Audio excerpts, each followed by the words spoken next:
నమస్తే, నా పేరు ప్రశాంతి. వై న్యూస్ కు స్వాగతం. అంబేద్కర్ కోనసీమ జిల్లా కొత్తపేట నియోజకవర్గంలో ఎన్టీఆర్ భరోసా పెన్షన్ల పంపిణీ పూర్తయింది. కూటమి ప్రభుత్వం అధికారంలోకి వచ్చాక ప్రజా సంక్షేమానికి అధిక ప్రాధాన్యత ఇస్తోందని కొత్తపేట ఎమ్మెల్యే బండారు సత్యానందరావు అన్నారు. అంబేద్కర్ కోనసీమ జిల్లా కొత్తపేటలో ఆయన లబ్ధిదారుల ఇళ్లకు వెళ్లి స్వయంగా పెన్షన్లను అందజేశారు. ఈ సందర్భంగా ఆయన మాట్లాడుతూ పొద్దు పొడవక ముందే ప్రతి నెల మొదటి తేదీన పింఛన్ల పంపిణీ కార్యక్రమం మొదలవుతోందని, ఎన్టీఆర్ భరోసా సామాజిక భద్రతా పింఛన్లతో నిరుపేదల జీవితాలకు భద్రతా భరోసా లభిస్తుందని అన్నారు. కొత్తపేట నియోజకవర్గంలో మొత్తం 42,399 మందికి ప్రభుత్వం ప్రతి నెల సుమారు 18.50 కోట్ల మేర పింఛన్ల సొమ్మును అందిస్తోందని ఆయన తెలిపారు.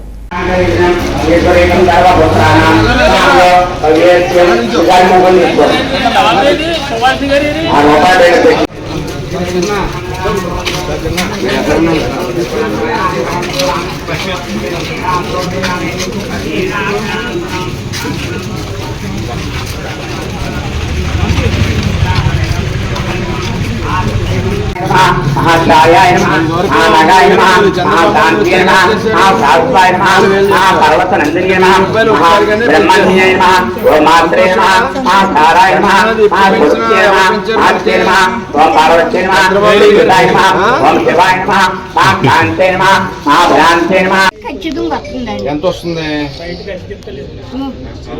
4,000 వస్తుంది. అంతకుముందు ఎంత వచ్చేది మనకి? చంద్రబాబు గారు మన ఎలక్షన్ లో గెలిచి ముఖ్యమంత్రి అయ్యారు కదా, అంతకుముందు 3,000 వచ్చేది. 3,000 అంటే ఒకేసారి 1,000 రూపాయలు పెంచారు, 4,000 చేశారు. అంతకుముందు పాతది కూడా 3,000 ముందు 3 నెలలు ముందు నుంచి ఇచ్చారు కదా. ఫస్ట్ ఆయన వచ్చినట్టునే 7,000 ఇచ్చాడా? 4,000 ప్రతి నెల 4,000 ఉంటుంది.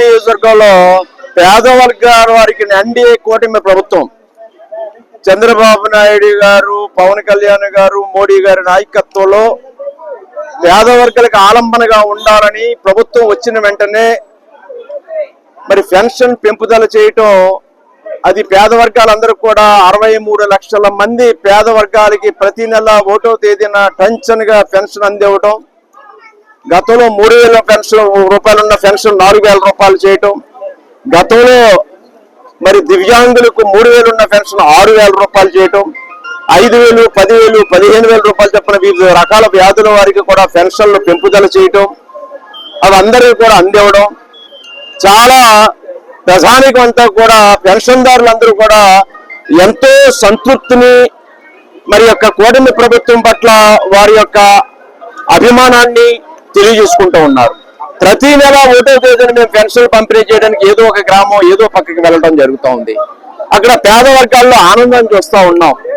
మరి ఈనాడు 4,000 రూపాయల పెన్షన్ అంటే దేశంలోనే అత్యధికమైన పెన్షన్ ఇస్తున్నటువంటి రాష్ట్రం ఏదైనా ఉంది అంటే అది ఆంధ్రప్రదేశ్ లో కూటమి ప్రభుత్వమే అని గర్వంగా తెలియజేస్తా ఉన్నాను. అదేవిధంగా వివిధ వర్గాల వారికి కూడా పెంపుదల కూడా భారీ ఎత్తున చేశారు. దివ్యాంగులకి 3,000 రూపాయల పెన్షన్ 100% పెంచి 6,000 రూపాయల పెన్షన్ చేసిన ప్రభుత్వం కూడా కూటమి ప్రభుత్వమే. కొత్తపేట నియోజకవర్గంలో 42,399 మందికి 42,399 మందికి 18,44,08,000 రూపాయలు ఈనాడు ఈ ఒక్క రోజుని పంపిణీ చేయడం జరుగుతూ ఉంది. అంటే 18,5 కోట్ల రూపాయలు ఈనాడు ఒక కొత్తపేట నియోజకవర్గంలో పెన్షన్ రూపంలో అందిస్తూ ఉన్నారంటే అది ఎంత పేద వర్గాలకి మేలు చేకూరుతుందని అర్థం చేసుకోవచ్చు. ఈ కూటమి చేస్తున్నటువంటి కార్యక్రమాల పట్ల ప్రజలు యొక్క ఈ సూపర్ 6 సూపర్ హిట్ అని మాట్లాడుతూ ఉన్నారు. సూపర్ 6 కార్యక్రమాలన్నీ కూడా కూటమి ప్రభుత్వం వచ్చిన తర్వాత ఒకదాని తర్వాత ఒకటి ఎలా నెరవేర్చుకుంటూ వెళ్తా ఉంది. రేపు 4వ తేదీన ఆటో డ్రైవర్లకు కూడా, క్యాబ్ డ్రైవర్లకు కూడా 15,000 రూపాయలు కూడా వారికి అందివ్వడం జరుగుతూ ఉంది. అన్ని కార్యక్రమాలు కూడా ఏదైతే ప్రజలు చెప్పిందో అవే కాకుండా అదనంగా కూడా కొత్త కార్యక్రమాలు చేపడుతూ ఎన్డీఏ కూటమి ప్రభుత్వం ప్రజల ఆదరాభిమానాల్లో మన్నల్లో పొందుతూ ఉందనేది సాధారణంగా తెలియజేస్తూ ఈ యొక్క ఎన్డీఏ కూటమి ప్రభుత్వం